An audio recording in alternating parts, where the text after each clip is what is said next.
Welcome to the Veterinary Medicine Loan Repayment Program webinar for interested applicants. My name is Marlene Azevedo, and I am the VMLRP Program Coordinator. This webinar is designed to give you an in-depth explanation of the VMLRP application process as it relates to the program documents. We will cover the following items: the application process, detailed instructions regarding the program documents, and resources that are available to you. A request for application, also known as an RFA, is a formal statement that invites applications in a well-defined area to accomplish specific program objectives.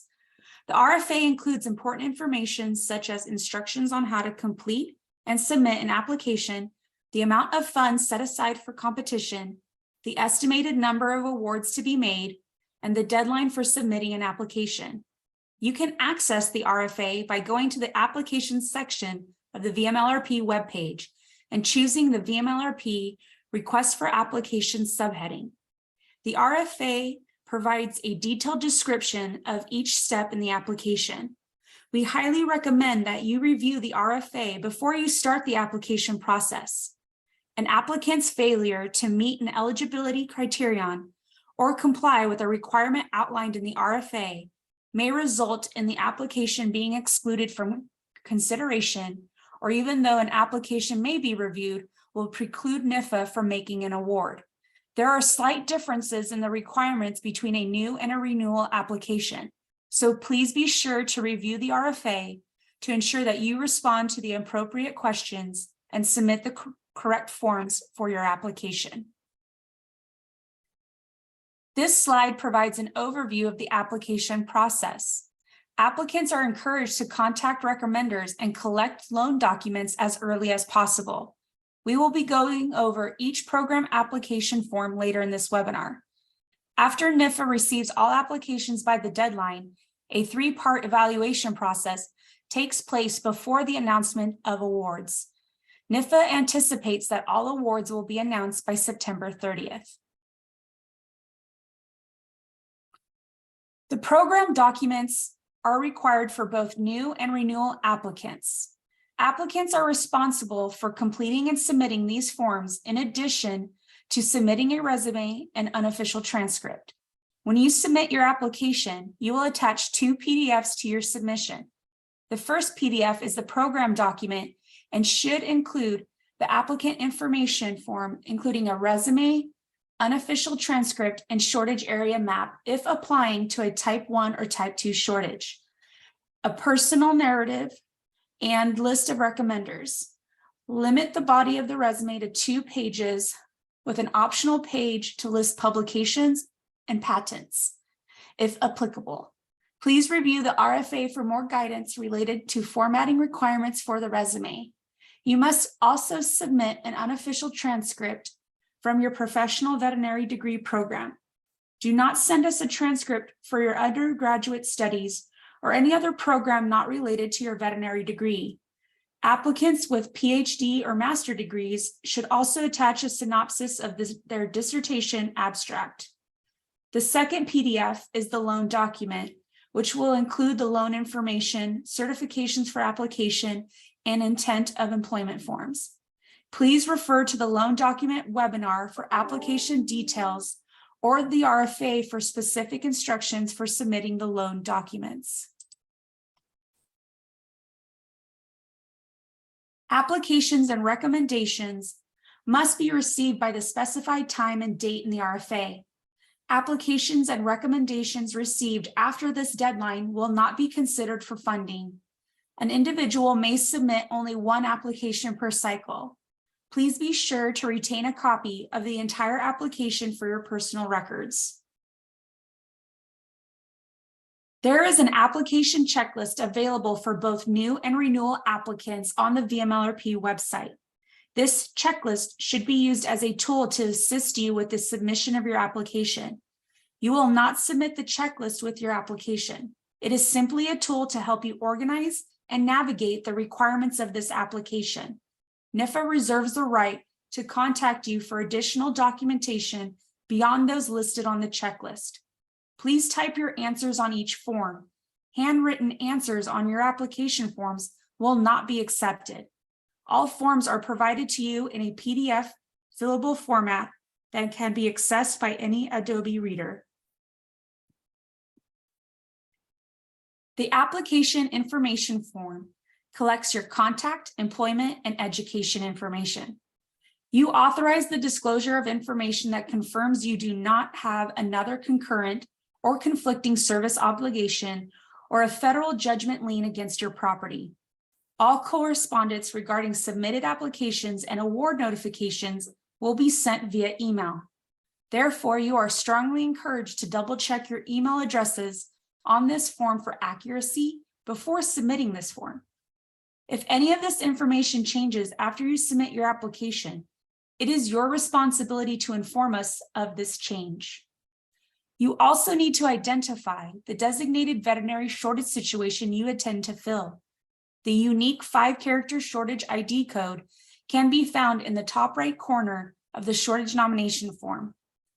These forms can be found on the designated veterinary shortage situations map on the VMLRP website to help you identify your choice.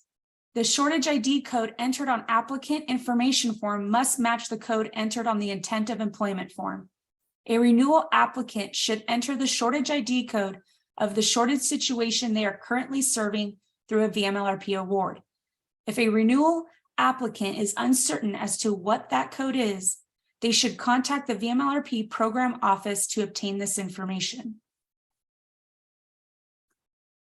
There is a professional narrative that you will create on your own Word document that will be submitted with your application as a PDF. There are separate instructions for the content of the narrative of new and renewal applicants. New and renewal applicants are required to create a document that must conform to the guidelines written within the RFA. Be sure to review the requirements of the personal narrative within the RFA on what is required to address within the body of your narrative. Be as clear and compelling as possible.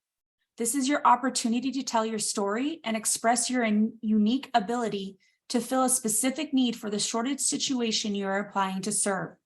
Be thorough and accurate in describing how well your qualifications and career aspirations match the intent and objectives of this program. Keep in mind that there may be multiple people applying to serve the same shortage area. Describe why you are the best fit and provide proof of what that is with your experience, knowledge, and commitment to the area. Financial needs of the applicant are not relevant, except to the extent that applicants must have eligible educational debt. Do not use the limited space in your personal statement to describe your personal financial situation. Focus instead on local, state, and national veterinary service needs you plan to meet. The sustainability and long-term goals of potentially receiving the award could provide beyond the VMLRP agreement. For renewal applications, the professional narrative will have different requirements that are identified within the RFA. Review the RFA to determine the requirements that must be described within the narrative. It is important that you follow the page limit, spacing, font type, and font size as specified in the RFA. Applications that do not adhere to the formatting requirements in the RFA will not be reviewed or considered for award. Lastly, we encourage you to review your personal statement for grammar and spelling errors before submitting. Clarity and content are criteria that the review panel consider when reviewing and ranking your application. All Type 1 and Type 2 applicants must submit a map that clearly identifies the location of practice, the service area of the practice, and the counties of service identified on the veterinary shortage situation nomination form. The map must be included with the program document PDF. This image is an example of a map. This does not need to be anything fancy and is considered an additional page to the professional narrative. The map helps reviewers who are unfamiliar with the area understand what you describe regarding logistics in your professional narrative. The list of recommenders form is where you will identify 3 colleagues who can speak to your capability to fulfill program obligations. The name, email address, and phone number must be provided for the individuals you plan to ask to submit a recommendation on your behalf. This is simply a list with your recommenders' names and contact information. You will include this form in the program PDF document. Recommenders may be veterinarians, producers, or others you work with in the food animal industry or in the community you plan to serve. You should select your recommenders based on the nature of the case you plan to make in your professional narrative.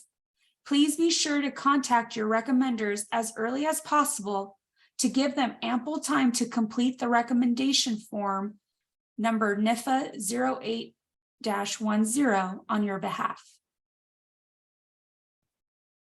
The recommendation form is to be completed and submitted by colleagues you identified on the list of recommenders form NIFA 03-10. This form includes ratings and short answers designed to allow reviewers to assess your capabilities to satisfy the veterinary services component of the agreement. 3 separate recommendations are required, and all recommendations must be received by NIFA no later than the application deadline date indicated in the RFA. Handwritten responses on any part of this form will not be accepted, and your application will not be considered for further consideration. Please be sure to let your recommenders know which shortage situation you are applying for. Recommenders can view the descriptive information provided by the nominator of the shortage situation you are applying to fill by visiting the VMLRP website, or you could provide them the link to the nomination form. This is not required, but may provide your recommenders with valuable information for creating a strong recommendation. You may also want to provide your recommenders with your professional narrative. Again, this is not required, but may provide your recommenders with valuable information for writing a strong recommendation on your behalf. Review the RFA requirements on how to have your recommenders submit the form directly to NIFA. It is always the applicant's responsibility to contact and follow up with recommenders to ensure all required recommendations are completed and submitted in accordance with the applicable instructions. Recommenders who submit the form to NIFA will receive an email confirmation of receipt of the recommendation. The program document of your VMLRP application should be titled Program Document and saved as one PDF. The program document should include the applicant information form, resume, unofficial transcript, map for type 1 and type 2 applications, professional narrative, and list of recommenders. Once completed, review the RFA on how to submit the application document to NIFA. Please refer to the loan document webinar for details on the required forms. Lastly, our VMLRP team is a resource for you. We truly enjoy connecting with applicants and welcome the opportunity to answer your questions, meet with you virtually, or speak with you over the phone. We are available upon request. For application questions, please feel free to reach out via email at vmlrp.applications@usda.gov or use the contact information located in the RFA.